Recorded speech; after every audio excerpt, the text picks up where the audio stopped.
শাপলা কলি মেনে নিয়েছে এনসিপি। নির্বাচনে ধানের শীষের সাথে হাড্ডাহাড্ডি লড়াইয়ের আশা নাসিরউদ্দিনের।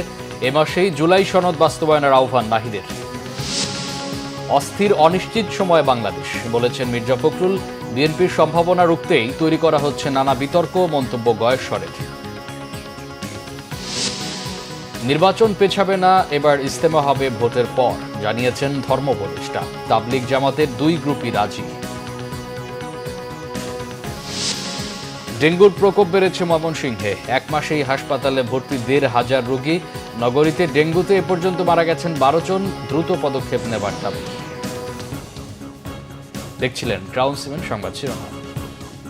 আগামী জাতীয় নির্বাচনে প্রতীক হিসেবে শাপলা কলি মেনে নিয়েছে জাতীয় নাগরিক পার্টি এনসিপি। ৩০০ আসনে প্রার্থী দিতেও প্রস্তুত দলটি, জানিয়েছেন এনসিপির মুখ্য সমন্বয়ক নাসিরউদ্দিন পাটোয়ারি। বিকেলে প্রধান নির্বাচন কমিশনার এম নাসিরউদ্দিনের সাথে সাক্ষাৎ শেষে সাংবাদিকদের এই তথ্য জানান তিনি। নাসিরউদ্দিন পাটোয়ারি বলেন, শুধু প্রতীক নিয়ে পড়ে থাকলে চলবে না, নির্বাচন নিয়ে এগোতে হবে। তাই শাপলা কলিকে প্রতীক হিসেবে নিতে সম্মতি জানিয়েছে এনসিপি। তবে আবারও প্রস্তাব রাখা হয়েছে শাপলা প্রতীক এবং সাদা শাপলা ও শাপলা কলি, এই তিনটির যে কোনো একটিকে প্রতীক হিসেবে চায় এনসিপি। জানান, শাপলা কলিতে সাড়া পাচ্ছে দলটি। জোটের বিষয়ে জানতে চাইলে নাসিরউদ্দিন পাটোয়ারি বলেন, আপাতত জোট নিয়ে ভাবছে না এনসিপি। ৩০০ আসনেই বিএনপির ধানের শীষের সাথে এনসিপির শাপলা কলি হাড্ডাহাড্ডি লড়াই করবে। ফেব্রুয়ারি ইলেকশনটা যাতে সুন্দরভাবে বাস্তবায়ন হয়, আমরা অংশগ্রহণ করতে চাই। সেই জায়গাতে জাতীয় যে স্বার্থ রয়েছে, ওভারঅল রাজনীতির যে পরিস্থিতি রয়েছে দেশবাসীর মধ্যে, আমরা শাপলা কলি নিয়েও কিছু পজিটিভ সাড়া পেয়েছি এবং এটা শাপলায় ছিল, শাপলার চেয়ে আরো এক ধাপ এগিয়ে হলো শাপলা কলিও এসেছে, অর্থাৎ শাপলাও আছে, কলিও আছে। তো সেই জায়গাতে নির্বাচন কমিশন আমরা যতটুকু চিন্তা করেছি, তারা এক ধাপ একটু বেড়ে চিন্তা করে সেখানে কলি, শাপলা এবং কলি অন্তর্ভুক্তি করেছে। ডক্টর মোহাম্মদ ইউনূসকে জুলাই সনদ বাস্তবায়নের আহ্বান জানিয়েছেন জাতীয় নাগরিক পার্টির আহ্বায়ক নাহিদ ইসলাম। দুপুরে দলটির কেন্দ্রীয় কার্যালয়ে দেশের সমসাময়িক রাজনৈতিক পরিস্থিতি নিয়ে এক ব্রিফিংয়ে এই আহ্বান জানান তিনি। নাহিদ ইসলাম বলেন, জুলাই সনদের আইনি ভিত্তি তৈরি হলে গণভোট আগে কিংবা পরে এটা কোনো মেজর ইস্যু নয়। জুলাই সনদের বিপক্ষে একটা জনমত তৈরির চেষ্টা করছে বিএনপি, এমন অভিযোগ করেন তিনি। বলেন, বিএনপি মৌলিক সংস্কারে ভেটো দিচ্ছে, যা সাধারণ মানুষ স্বাভাবিকভাবে নিচ্ছে না। সংস্কারের বিপক্ষে কেউ অবস্থান নিলে রাজনীতির মাঠ থেকে হারিয়ে যেতে হবে বলে হুঁশিয়ারি দেন তিনি। নির্বাচন যত ঘনিয়ে আসবে তত অনৈক্য তৈরি হবে। তবে আওয়ামী ফ্যাসিবাদ প্রশ্নে সবাইকে ঐক্য থাকার আহ্বান জানান নাহিদ। নির্বাচন কমিশন লেভেল প্লেইং ফিল্ড বজায় রাখছে না উল্লেখ করে নাহিদ ইসলাম বলেন, নির্বাচন কার্যক্রম থেকে দূরে রাখতেই কমিশন প্রতীক বরাদ্দের বিষয়টি ঝুলিয়ে রেখেছে। সনদে কি কি সংস্কার হবে, কি কি প্রস্তাবনা থাকবে এবং সেটার আইনি ভিত্তিটা কিভাবে হবে, ডক্টর ইউনূস সেটা আদেশ জারি করবে কিনা, এগুলো হলো প্রধান ইস্যু, প্রধান তর্কের জায়গা। এই জায়গাগুলোতে একমত হলে গণভোট আমরা ইলেকশনের দিনও করতে পারি, ইলেকশনের আগেও করতে পারি, সে বিষয়ে আমরা আলোচনা করতে পারি। কিন্তু গণভোট আগে হবে না ইলেকশনের দিন হবে, এইটাতে হচ্ছে বিএনপি জামাত আবার একটা দ্বন্দ্বে চলে গিয়েছে এবং যেই দ্বন্দ্বটা অযথা, অপ্রয়োজনীয় বলে আমরা মনে করছি। বিএনপি মহাসচিব মির্জা ফখরুল ইসলাম আলমগীর বলেছেন, ৭১ পরবর্তী সময়ে আওয়ামী লীগের দুর্নীতি ও দুঃশাসনের কারণে দেশের লক্ষাধিক মানুষ দুর্ভিক্ষে মারা গিয়েছিল। ৭ নভেম্বর মহান বিপ্লব ও সংহতি দিবস উপলক্ষে দলের নয়াপল্টনে কেন্দ্রীয় কার্যালয়ে যৌথ সভা করে বিএনপি। এতে সভাপতিত্ব করেন বিএনপি মহাসচিব মির্জা ফখরুল ইসলাম আলমগীর। অংশ নেন বিএনপি ও এর অঙ্গ ও সহযোগী সংগঠনের নেতারা। যৌথ সভা শেষে সংবাদ সম্মেলনে মির্জা ফখরুল ইসলাম আলমগীর জানান, ৭ নভেম্বর জাতীয় বিপ্লব ও সংহতি দিবস উপলক্ষে ১০ দিনের কর্মসূচি নিয়েছে বিএনপি। এর মধ্যে রয়েছে শহীদ রাষ্ট্রপতি জিয়াউর রহমানের মাজারে শ্রদ্ধা নিবেদন ও আলোচনা সভাসহ বর্ণাঢ্য নানা কর্মসূচি। বিএনপি মহাসচিব বলেন, জিয়াউর রহমান দেশের দায়িত্ব গ্রহণের পর বহুদলীয় গণতন্ত্র প্রতিষ্ঠা করেন। দেশের আর্থসামাজিক উন্নয়নে তার নেয়া উদ্যোগ বাংলাদেশে অর্থনৈতিক স্থিতিশীলতা এনেছিল। বাংলাদেশের মানুষকে আত্মনির্ভরশীল করতে নানা উদ্যোগ নেন শহীদ প্রেসিডেন্ট জিয়াউর রহমান। সংবাদ সম্মেলনে চলমান রাজনৈতিক পরিস্থিতি নিয়ে কথা বলতে অস্বীকৃতি জানান মির্জা ফখরুল। আমরা যথাযোগ্য মর্যাদার সঙ্গে পালন করব। আমরা 10 দিন ব্যাপী কর্মসূচি নিয়েছি। এই কর্মসূচিতে 5 নভেম্বর থেকে 13 নভেম্বর পর্যন্ত আমি আপনাদেরকে শোনাচ্ছি। 7 নভেম্বর মহান জাতীয় বিপ্লব ও সংহতি দিবস উপলক্ষে ওই দিন সকাল 6টায় নয়াপল্টনে বিএনপি কেন্দ্রীয় কার্যালয়ে সহ সারা দেশে দলীয় কার্যালয়গুলোতে দলীয় পতাকা উত্তোলন করা হবে। 2 নম্বরে দিবসটি উপলক্ষে 7 নভেম্বর সকাল 10টায় দলের জাতীয় নেতৃবৃন্দ সহ সকল পর্যায়ের নেতাকর্মী মহান স্বাধীনতার ঘোষক সাবেক রাষ্ট্রপতি শহীদ প্রেসিডেন্ট জিয়াউর রহমানের মাজারে পুষ্পস্তবক অর্পণ করবেন ও ফাতিহা পাঠ করবেন। এই দিবসটি উপলক্ষে বিএনপির উদ্যোগে 7 নভেম্বর 2025 এটা মহানগরের উদ্যোগে, ঢাকা মহানগরের উদ্যোগে শুক্রবার বেলা 3টায় নয়াপল্টনস্থ বিএনপি কেন্দ্রীয় কার্যালয়ের সামনে থেকে র্যালি অনুষ্ঠিত হবে। ওই দিনই সারা দেশে বিএনপির উদ্যোগে জেলা উপজেলা পর্যায়ে র্যালি অনুষ্ঠিত হবে। বিএনপি মাঠে নামলে অন্তর্বর্তী সরকারের ক্ষমতায় টিকে থাকা কঠিন হবে বলে হুঁশিয়ারি দিয়েছেন দলটির স্থায়ী কমিটির সদস্য গয়েশ্বরচন্দ্র রায়। ঐকমত্য কমিশন জাতির সাথে প্রতারণা করছে, এর প্রতিবাদ যেভাবে করা দরকার তা করছে না বলেও জানান তিনি। রবিবার সকালে ড্যাবের নবগঠিত কমিটিকে নিয়ে বিএনপির প্রতিষ্ঠাতা শহীদ জিয়াউর রহমানের সমাধিতে শ্রদ্ধা জানানো শেষে সরকারকে হুঁশিয়ারি দেয় গয়েশ্বর। বলেন, ঐকমত্য কমিশন জুলাই সনদে স্বাক্ষরের পর যেসব পরিবর্তন এনেছে তা নিয়ে সরকার নীরব আছে। বিএনপির এই নেতা আশাবাদী অন্তর্বর্তী সরকার জুলাই সনদের পরিবর্তন নিয়ে তাদের ব্যাখ্যা পরিষ্কার করবে। আগামী জাতীয় নির্বাচনের মাধ্যমে বিএনপি রাষ্ট্র ক্ষমতায় আসার সম্ভাবনা রয়েছে বলেই বিভিন্ন মহল থেকে মিথ্যা বিতর্কের জন্ম দেওয়া হচ্ছে বলেও অভিযোগ গয়েশ্বরচন্দ্র রায়ের। জাতির সাথে এই 7 জন কমিশনার যে প্রতারণা করছে কোনো ক্ষেত্রে বা ধোঁকা দেওয়ার চেষ্টা করছে, ধোঁকা বানানোর চেষ্টা করছে, এটা সাধারণ মানুষও বুঝছে। আমরা যথেষ্ট সুষ্ঠু অবাধ নির্বাচন চাই, তাই হয়তো যেভাবে প্রতিবাদ করার কথা আমাদের পক্ষ থেকে আমরা সেভাবে প্রতিবাদ করছি। প্রধান উপদেষ্টা ডক্টর মোহাম্মদ ইউনূস বলেছেন, দেশের যোগাযোগ ব্যবস্থা খুবই হযবরল অবস্থায় রয়েছে। এটাকে দ্রুত শৃঙ্খলার মধ্যে আনা না গেলে পুরো ব্যবস্থাটা অর্থনীতির জন্য গলার ফাঁসে পরিণত হবে। তিনি বলেন, পানি বিরাট সম্পদ, তাই কাজটা করতে হবে পরিবেশের কোনো ক্ষতি না করে, নদীর উপর কোনো আঘাত না করে পানিকে শান্ত রাখতে হবে। রাষ্ট্রীয় অতিথি ভবন যমুনায় central integrated multimodal transport sector master plan of Bangladesh সংক্রান্ত প্রান্তিক মূল্যায়ন ও কৌশলগত পরিকল্পনা বিষয়ক আন্তঃমন্ত্রণালয় সভায় তিনি এই মন্তব্য করেন। প্রকৃতি, পরিবেশ ও নদীকে নেতিবাচক প্রভাব থেকে মুক্ত রেখে সড়ক, রেল, বিমান ও নৌপথের সম্মিলিত উন্নয়ন ত্বরান্বিত করার আহ্বান জানান প্রফেসর ডক্টর মোহাম্মদ ইউনূস। বৈঠকে সড়ক ও জনপথ বিভাগ একটি প্রাথমিক কৌশলগত পরিকল্পনা উপস্থাপন করে, যা সংশ্লিষ্ট মন্ত্রণালয়ের কর্মকর্তারা পারস্পরিক সমন্বয়ের ভিত্তিতে তৈরি করেছে। প্রধান উপদেষ্টা পুরো পরিকল্পনা অর্থনৈতিক সমৃদ্ধিকে মাথায় রেখে করার নির্দেশ দেন। বলেন, অভ্যন্তরীণ পরিকল্পনার পাশাপাশি আঞ্চলিক ও বৈশ্বিক যোগাযোগ ব্যবস্থার উপরও গুরুত্ব দিতে হবে। স্বতন্ত্র ইবতেদায়ী মাদ্রাসা জাতীয়করণের দাবিতে টানা 21তম দিনের মতো প্রেস ক্লাবের সামনে চলছে আন্দোলনরত শিক্ষকদের অবস্থান কর্মসূচি। এতে রবিবার ওই এলাকার যান চলাচল বন্ধ হয়ে যায়, বিপাকে পড়েন যাত্রীরা। সকাল থেকেই প্রেস ক্লাবের সামনে জড়ো হন ইবতেদায়ী শিক্ষকরা, পরে প্রেস ক্লাব থেকে যাত্রা করেন যমুনার দিকে। সাথে সাথেই পড়েন পুলিশের বাধায়, বন্ধ হয়ে যায় প্রেস ক্লাব থেকে হাইকোর্টমুখী যান চলাচল। আন্দোলনকারীরা বলছেন, দাবি পূরণ না হওয়া পর্যন্ত রাজপথ ছাড়বেন না তারা। শান্তিপূর্ণ কর্মসূচিতে পুলিশ বাধা দেয়, আইনশৃঙ্খলা বাহিনীর সমালোচনা করেন তারা। গত 13 অক্টোবর থেকে প্রেস ক্লাবের সামনে চলছে এই অবস্থান কর্মসূচি। বর্তমানে ইবতেদায়ী শিক্ষকগণ বৈষম্যের শিকার, শুধু বৈষম্য বললে হবে না, মহা বৈষম্যের শিকার হচ্ছে এই ইবতেদায়ী শিক্ষকরা। যতক্ষণ পর্যন্ত জাতীয়করণ বাস্তবায়ন না হবে ততক্ষণ পর্যন্ত আমরা বাড়ি যাব না। আমরা বারবার প্রতারণার শিকার হয়েছি। আমরা যে আন্দোলনে আসছি আজকে 21টা দিন, পকেটে করে টাকা যা আনছি তাও শেষ। এখন যে সামনের দিকে কিভাবে চলবো, বাড়িতে কিভাবে চলতেছে তারও তো কোনো ঠিক ঠিকানা নেই। সরকার আমাদের সাথে কেন বৈষম্য শুরু করছে? আপাতত নির্বাচন পেছানোর কোনো লক্ষণ বা পরিকল্পনা নেই বলে জানিয়েছেন ধর্মোপদেষ্টা আফম খালিদ হোসেন। সচিবালয়ে সাংবাদিকদের ধর্মোপদেষ্টা জানান, তাবলিগ জামাতের 2 গ্রুপ নিয়ে আসন্ন ইজতেমা উপলক্ষে আলোচনা হয়েছে। সরকার সিদ্ধান্ত নিয়েছে ইজতেমা নির্বাচনের পর হবে। তাবলিগ জামাতের 2 পক্ষই এদের সম্মতি দিয়েছেন। তিনি বলেন, নির্বাচনের আমেজ শুরু হয়েছে, রাজনৈতিক দলগুলোর সাথে হাইকমান্ডের সার্বক্ষণিক যোগাযোগ হচ্ছে। অবাধ ও সুষ্ঠু নির্বাচনের প্রস্তুতি নিচ্ছে সরকার। এনসিপির জুলাই সনদ সই না করা নিয়ে এক প্রশ্নের জবাবে ধর্ম উপদেষ্টা বলেন, আলোচনা অব্যাহত আছে। ইজতেমা হবে ইলেকশনের পরে। মনে করেন নির্বাচন যদি ফেব্রুয়ারির প্রথম 15 দিনের ভিতরে হয়, তাহলে রমজানে তার হচ্ছে না, রমজানের পরেই হতে হবে। নির্বাচন তো আপাতত পিছানোর কোনো লক্ষণ নাই। নির্বাচন তো ফেব্রুয়ারির প্রথম 15 দিনের ভিতরে করার জন্য সরকার প্রতিশ্রুতিবদ্ধ, এভাবে কাজ করে যাচ্ছে। নির্বাচন পিছানোর এই মুহূর্তে কোনো পরিকল্পনা নাই। ডেঙ্গুর প্রকোপ বেড়েছে বিভাগীয় শহর ময়মনসিংহে। এক মাসে হাসপাতালে ভর্তি হয়েছেন 1500 রোগী। ডেঙ্গুতে এ পর্যন্ত নগরীতে মারা গেছেন 12 জন। ডেঙ্গুর ভয়াবহতা রোধে মশক নিধন সহ প্রয়োজনীয় পদক্ষেপ নেওয়ার দাবি সংশ্লিষ্টদের।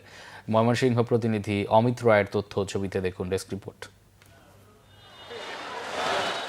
রাজধানী ও এর বাইরে প্রতিদিনই বাড়ছে ডেঙ্গুর প্রকোপ।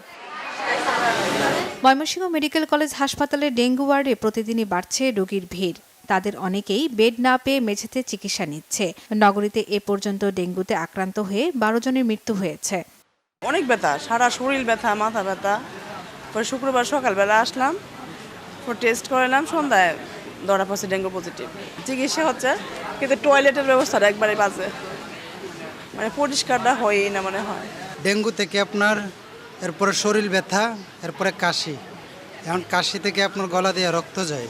খাবার ছিল, বমি ভাব হয়ে যায়, বমি করে দিই, খাইতে পারি না এখন পর্যন্ত। খাওয়া অরসি হিসাবে কালকে পরে পরীক্ষা দিলাম, পরীক্ষা দিলে ডেঙ্গু ধরা পড়লো। আগে তো সপ্তাহে সপ্তাহে ধোয়া দিত তারা, মশা মারার। এখন তো তারা কোনো কিছুই দেখতেছি না, তারা আসে না। আমরা কিন্তু আসলে আতঙ্কে আছি এই মশার জ্বালায়, দিনে রাত্রে সমানে কামড়ায়। সিটি কর্পোরেশন যাতে দ্রুত ব্যবস্থা করে। রোগী সামাল দিতে হিমশিম খাচ্ছে নার্স ও চিকিৎসকরা।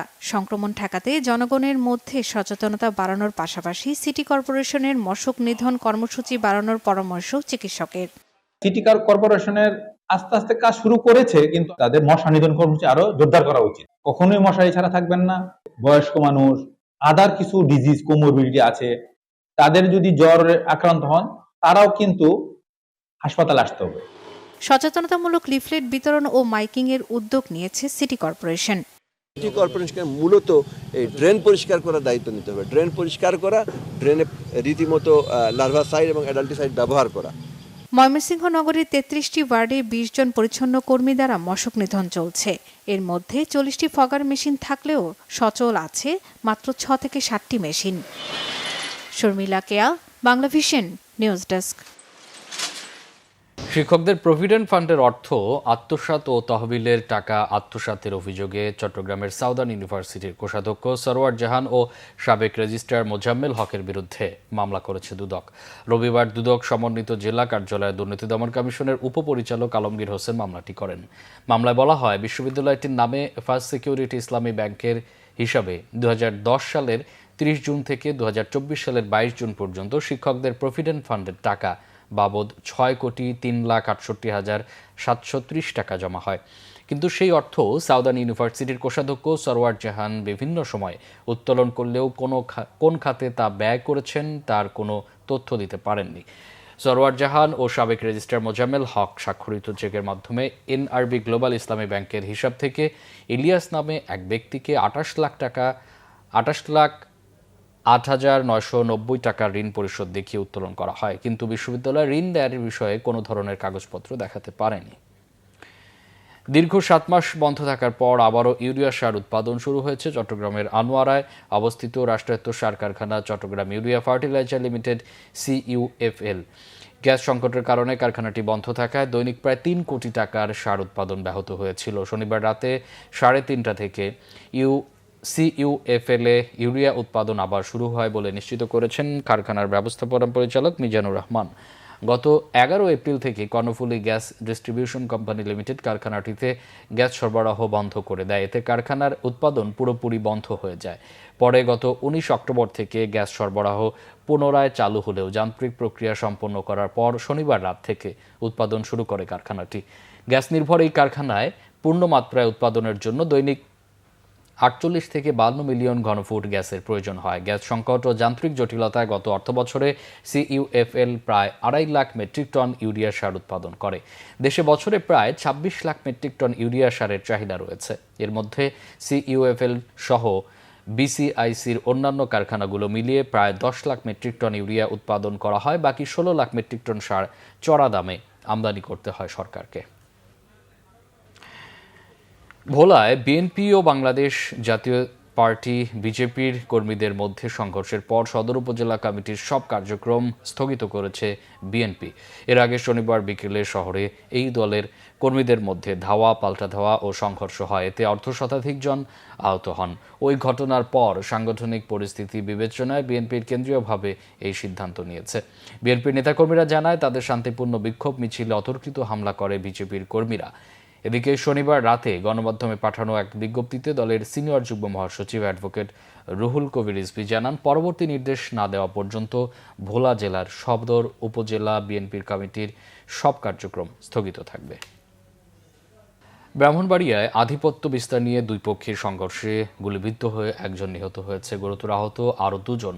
পুলিশ ও স্থানীয় সূত্রে জানা গেছে, নূরজাহানপুর গ্রামের মনেক মিয়ার ছেলে শিপনের সঙ্গে থল্লাকান্দি গ্রামের রিফাত বাহিনীর আধিপত্য বিস্তার ও ডাকাতির টাকা ভাগাভাগি নিয়ে বিরোধ চলে আসছিল।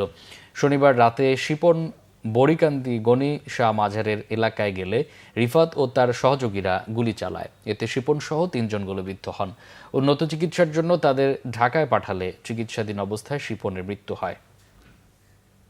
গাইবান্ধার গোবিন্দগঞ্জে গরু চুরির অপরাধে 3 জনকে পিটিয়ে হত্যা করেছে স্থানীয়রা। শনিবার মধ্যরাতে উপজেলার কাটাবাড়ি ইউনিয়নের নাসিরাবাদ গ্রামে এই ঘটনা ঘটে। পুলিশ জানায়, রাত 2:30টার দিকে 8 থেকে 10 জনের একটি চক্র গ্রামের এক ব্যক্তির গোয়ালঘর থেকে 3টি গরু চুরি করতে যায়। পরে গরুগুলো পিকআপ ভ্যানে তোলার সময় টের পেয়ে স্থানীয়রা তাদের ধাওয়া দেয়। এ সময় তারা পাশের একটি জঙ্গলে লুকালে সেখান থেকে স্থানীয়রা তাদের ধরে মারধর করে। আহত কয়েকজন পালিয়ে গেলেও ঘটনাস্থলেই নিহত হয় 3 জন। সুস্থ রক্তনালী সুস্থ জীবন শিরোনামে জাতীয় রক্তনালী দিবস উদযাপিত হয়েছে রাজধানীতে। এনআইসিভিডি এর কনফারেন্স হলে দিবসটির আয়োজন করে বাংলাদেশ ভাস্কুলার সোসাইটি। প্রধান অতিথি ছিলেন স্বাস্থ্য ও পরিবার কল্যাণ মন্ত্রণালয়ের সচিব মোহাম্মদ সাইদুর রহমান। বিশেষ অতিথি ছিলেন মেডিকেল এডুকেশন অধিদপ্তরের মহাপরিচালক প্রফেসর ডাক্তার নাজমুল হোসেন ও এনআইসিভিডি এর পরিচালক প্রফেসর ডাক্তার আব্দুল ওয়াদুদ চৌধুরী। আয়োজকদের মধ্যে উপস্থিত ছিলেন ভাস্কুলার সোসাইটির আহ্বায়ক ডাক্তার মোহাম্মদ বজলুল গনি ভুইয়া, কোষাধ্যক্ষ ডাক্তার মোহাম্মদ মাহমুদুল হক রিপন ও সদস্য সচিব ডাক্তার SM পারভেজ আহমেদ সোহেল।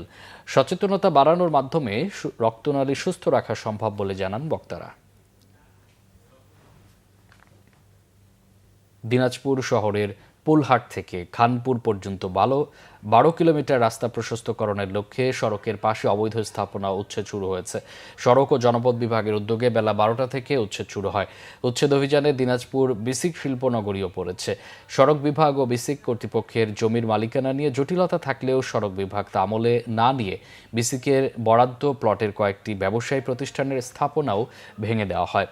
বিসিক কর্তৃপক্ষ জানায়, তারা 1962 সালে এসব জমি অধিগ্রহণ করে প্লট হিসাবে শিল্প প্রতিষ্ঠানের জন্য ব্যবসায়ীদের 99 বছরের জন্য বরাদ্দ দেয়। কিন্তু সড়ক বিভাগের দাবি, এগুলো 42 সালে তাদের অধিগ্রহণ করা এবং এই যুক্তিতে তারা অবৈধ স্থাপনা উচ্ছেদ শুরু করেছে। শিল্পনগরী সহ পুরো পুলহাট বাণিজ্যিক এলাকা হিসেবে পরিচিত। সড়কের উভয় পাশে ছোট বড় প্রায় 1,500 ব্যবসা প্রতিষ্ঠান স্থাপনা রয়েছে। দেশের বিভিন্ন জায়গার আরো কিছু খবর নিয়ে এবার দেখুন একটি ডেস্ক রিপোর্ট। আগামী জাতীয় সংসদ নির্বাচনে ধানের শীষের প্রার্থীদের বিজয়ী করতে সবাইকে একসাথে কাজ করার আহ্বান জানিয়েছেন বিএনপির জাতীয় নির্বাহী কমিটির সহ সাংগঠনিক সম্পাদক সেলিমুজ্জামান সেলিম। গোপালগঞ্জের মুকসুদপুর উপজেলা বিএনপির কার্যালয়ে বিএনপি ও সহযোগী সংগঠন আয়োজিত মতবিনিময় সভায় তিনি একথা বলেন। বিএনপির ভারপ্রাপ্ত চেয়ারম্যান তারেক রহমানের রাষ্ট্র কাঠামো মেরামতের 31 দফার লিফলেট বিতরণ করা হয়েছে নারায়ণগঞ্জের রূপগঞ্জে। উপজেলা যুবদলের আহ্বায়ক আমিনুল ইসলাম প্রিন্সের নেতৃত্বে উপজেলার ভুলতা ফ্লাইওভার এলাকায় অনুষ্ঠিত র্যালিতে প্রধান অতিথি ছিলেন দলের জাতীয় নির্বাহী কমিটির সদস্য ও নারায়ণগঞ্জ জেলা বিএনপির সিনিয়র যুগ্ম আহ্বায়ক মুস্তাফিজুর রহমান ভুইয়া দীপু। সুনামগঞ্জের ধর্মপাশায় বিএনপির 31 দফার প্রচারে উঠান বৈঠক অনুষ্ঠিত হয়েছে। উপজেলার শেলবরস ইউনিয়নের মাটিকাটা সরকারি প্রাথমিক বিদ্যালয় মাঠে এতে প্রধান অতিথির বক্তব্য দেন কৃষক দলের কেন্দ্রীয় সহ সাধারণ সম্পাদক আলহাজ আনিসুল হক। বিএনপির 31 দফার লিফলেট বিতরণ করা হয়েছে খাগড়াছড়িতে। জেলা মহিলা দলের উদ্যোগে জেলার বিভিন্ন এলাকায় লিফলেট বিতরণ করা হয়। বিএনপির 31 দফার লিফলেট বিতরণ করা হয়েছে রাজশাহীতে।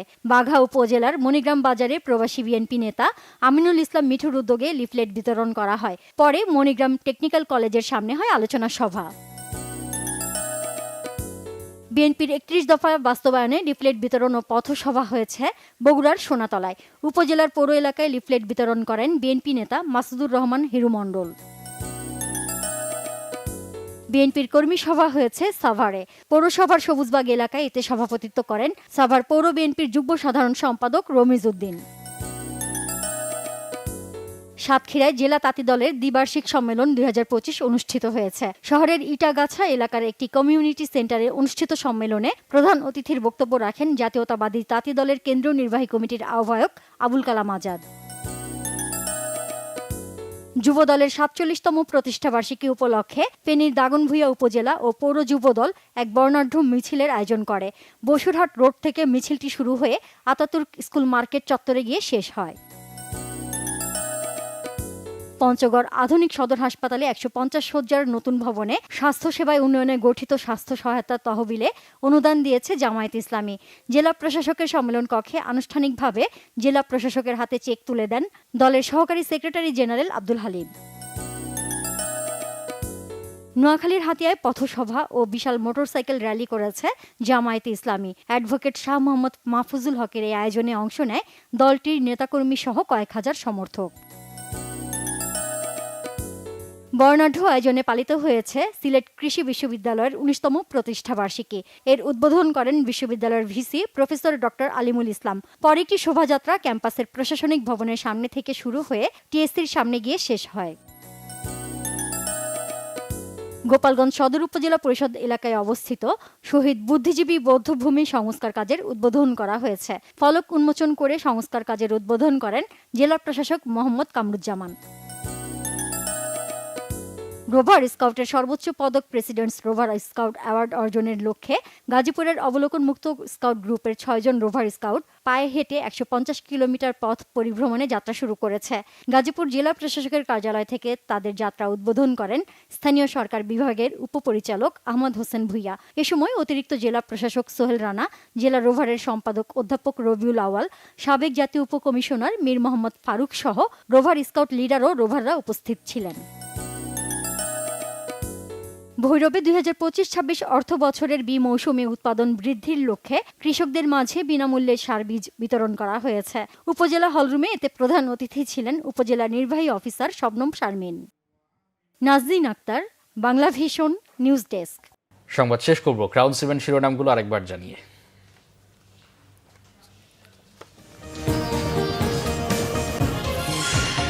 শাপলাকলি মেনে নিয়েছে এনসিপি। নির্বাচনে ধানের শীষের সাথে হাড্ডাহাড্ডির লড়াইয়ের আশা নাসিরুদ্দিনের। এ মাসেই জুলাই সনদ বাস্তবায়নের আহ্বান নাহিদের। অস্থির অনিশ্চিত সময় বাংলাদেশ, বলেছেন মির্জা ফখরুল। বিএনপির সম্ভাবনা রুখতেই তৈরি করা হচ্ছে নানা বিতর্ক, মন্তব্য গয়েশ্বরের। নির্বাচন পেছাবে না, এবার ইজতেমা হবে ভোটের পর, জানিয়েছেন ধর্মোপদেষ্টা। তাবলিগ জামাতের 2 গ্রুপই রাজি।